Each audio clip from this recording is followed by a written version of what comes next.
आज भारत देशामध्ये 20 ते 25 जणांनी त्या ठिकाणी आत्महत्या केलेल्या आहेत. मग एवढं आपण लेकरू बाळ सांभाळून त्याला शिक्षण करायला लावतो आणि ऐन वेळी त्याचं आत्महत्या त्यांनी केली असं कळतं, तर त्या पालकांवरती काय वाटणार आहे त्या पालकांना?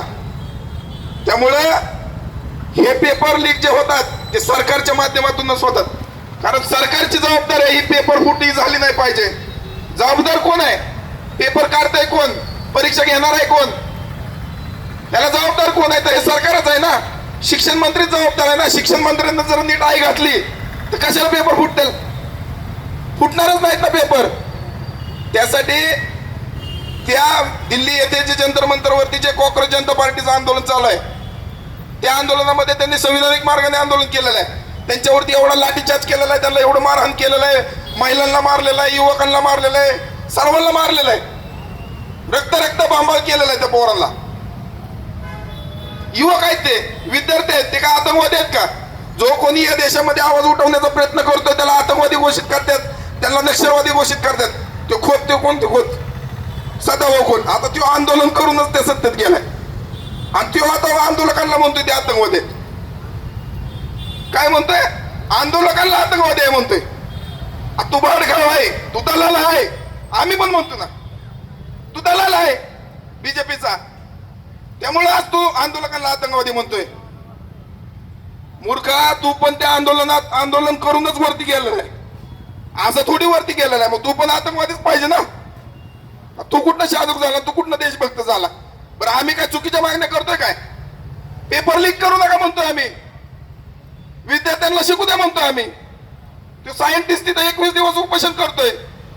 तो सायंटिस्ट म्हणतोय तुम्ही शिका, माझ्यासारखा वैज्ञानिक व्हा, म्हणून उपोषण करतो ना. तो त्याच्या लेकरा बाळासाठी तिथं उपोषण करतोय का?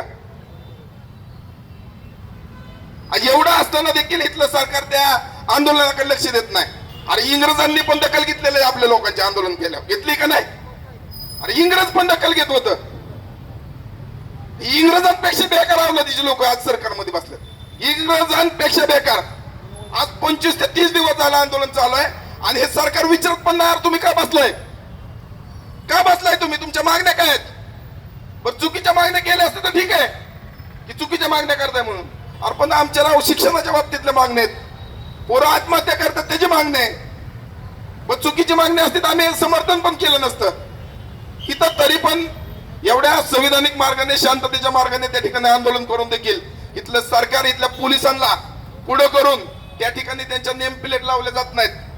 त्या ठिकाणी RSS चे गुंडे त्या ठिकाणी पाठवून विदाऊट सिव्हिल ड्रेस वरती त्या पोरांवरती अन्याय करते, लाठीचार्ज करते. बरं, नुसतं लाठीचार्ज करत नाही, त्या लाट्यांना खिळं लावल्यात. जी लाकडं होती ना त्यांच्या हातात, त्याला खिळं होती आणि त्या खिळ्यांनी त्या पोरांना मारले. खिळ्यांनी त्या पोरांना मारले, रक्तबंबाळ झाले, एकेकाचा असं हात फाटलेले आहेत, डोके फुटलेले आहेत. महिला पुरी ज्या होत्या त्यांच्या छातीला हात लावण्यात आलेले. एवढी गंभीर बाब आहे. एक त्या ठिकाणी जो पोलीस आहे तो काठी त्या महिलेच्या पाठीमागनं असा करतो. व्हिडिओ बघितलेत ना आपण. एवढं निर्लज्ज सरकार आहे.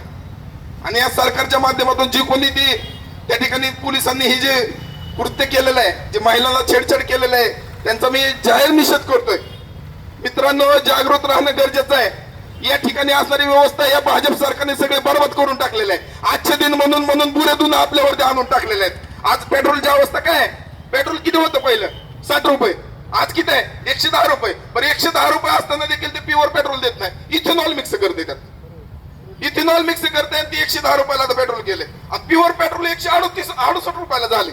प्युअर पेट्रोल, तीच पेट्रोल 110 ला जी भेटत होता ना, ती 168 रुपयाला झाले. आणि ह्यांनी सांगितलं इथेनॉल आम्ही मिक्स केल्यानंतर ते 80 रुपयाला ते पेट्रोल देऊ म्हणले ना. पण ते 80 रुपयाला न देतात तेच पेट्रोल 110 रुपयाला विकलं जातंय. आणि जे प्युअर पेट्रोल आपल्याला मिळत होतं का नाही, ते 168 रुपयाला प्युअर पेट्रोल मिळते. म्हणजे महागाई त्यांनी वाढवलीच ना. हा, कशी डोक्याचा आपली बत्त्या गुल करतात, कळतंय का आपल्याला? अजिबात कळत नाही. तिकडे राम मंदिरात चोरी होती. धर्माच्या नावावरती या देशामध्ये सरकार आणलं. धर्माच्या नावावरती या देशामध्ये सरकार आणलं. आज धर्मामध्ये तिथं दरोडा पडला, रामाच्या मंदिरात दरोडा पडला, त्याच्यावरती ही कुत्री बोलायला तयार नाही. बोलतात का? 200 कोटीचं त्या ठिकाणचं सोनं गायब होते. पैसे गायब होतात. बरं आता हे पैसे कुणाचे आहेत? तुमचे आमचेच आहेत ना. ज्यांनी तिथं दान केलेले पैसे ते कुणाचे आहेत? तुमचे आमचेच आहेत. तिथं चोरी होते, त्याच्यावरती दरोडा पडतोय, पण तरी देखील त्यांच्यावरती कुठलीही कारवाई होत नाही.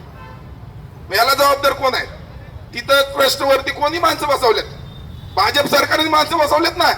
मग भाजप सरकार जबाबदार नाही का याला? बरं आता आपण जबाबदार आहे म्हणल्यानंतर आम्हाला म्हणतात आम्ही आतंकवादी आहे, कॉक्रोच आहे.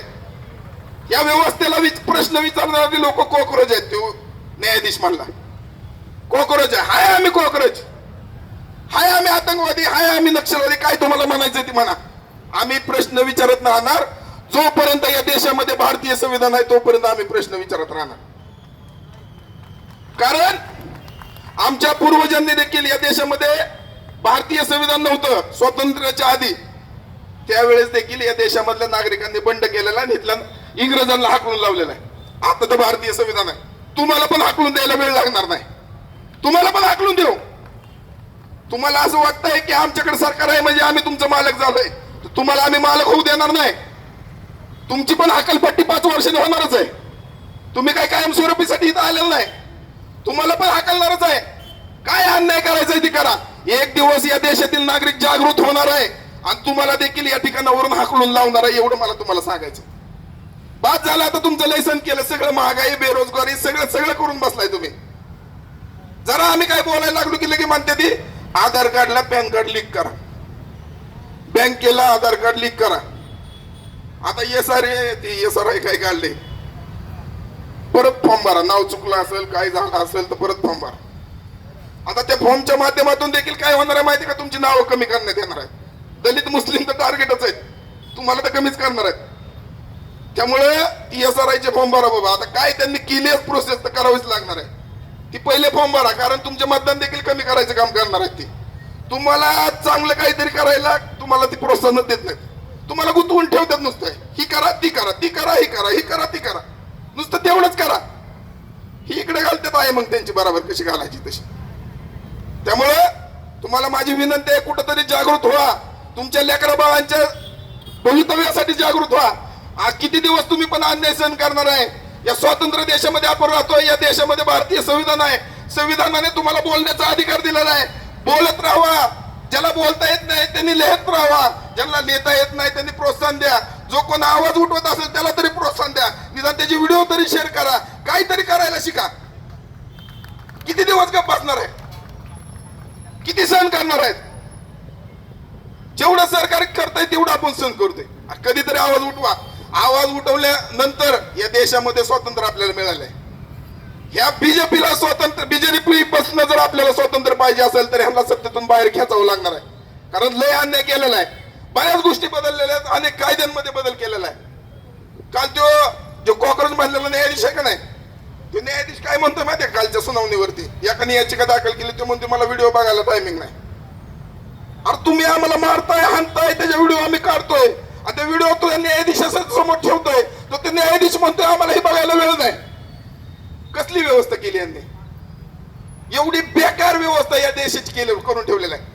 बाबासाहेबांनी देखील सांगितलं होतं संविधान सुपूर्द करताना, मी जर हे संविधान चांगलं लिहिलेलं असलं आणि ह्याला चालवणारे लोक जर खराब असतील तर चांगलं लिहिलेलं संविधान पण खराब ठरणार आहे. जर मी हे संविधान जर चुकीचं लिहिलं असतं, खराब लिहिलं असतं, जर चालवणारे लोक जर चांगले असते ना तर किती खराब लिहिलेलं संविधान चांगलं ठरलं असतं.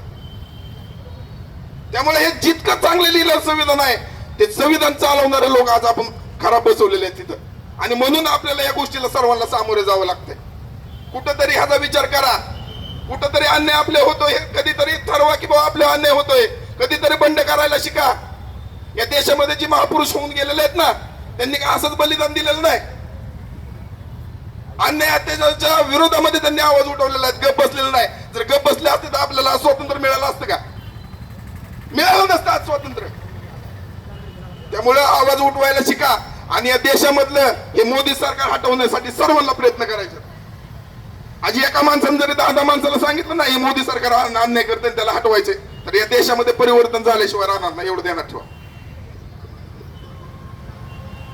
त्यामुळे माझी पुनश्च विनंती आहे की ज्या विद्यार्थ्यांचं जे दिल्लीमध्ये जे आंदोलन चालू आहे त्या आंदोलनाला मोठ्या प्रमाणामध्ये आपण जर साथ दिली, या देशामध्ये सर्व ठिकाणी जर आपले आंदोलन झाली, सर्वांनी आवाज उठवायला चालू केलं तर या देशामधल्या सरकारला नक्कीच त्या धर्मेंद्र प्रधानला राजीनामा द्यावा लागणार आहे. राजीनामा काय लय मोठी गोष्ट नाही, किंवा एकट्या धर्मेंद्र प्रधानांनी राजीनामा दिला म्हणून काही या देशामध्ये परिवर्तन होणार नाही.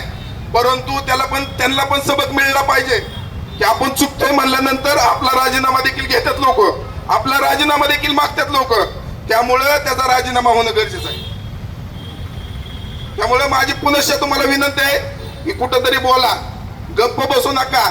किती दिवस गप्प बसणार आहे, किती दिवस सहन करणार आहे? कधीतरी बोला, कधीतरी बोला. अरे अन्याय होतोय स्वतःला सांगा की. ती मुंगीला जरी कुणी असेल मारलं ना तर ती मुंगी पण चावून जाते का नाही जात चावून? आपण तर माणसं आहे का नाही माणसं? कुठेतरी जागृत व्हा. याच्यानंतर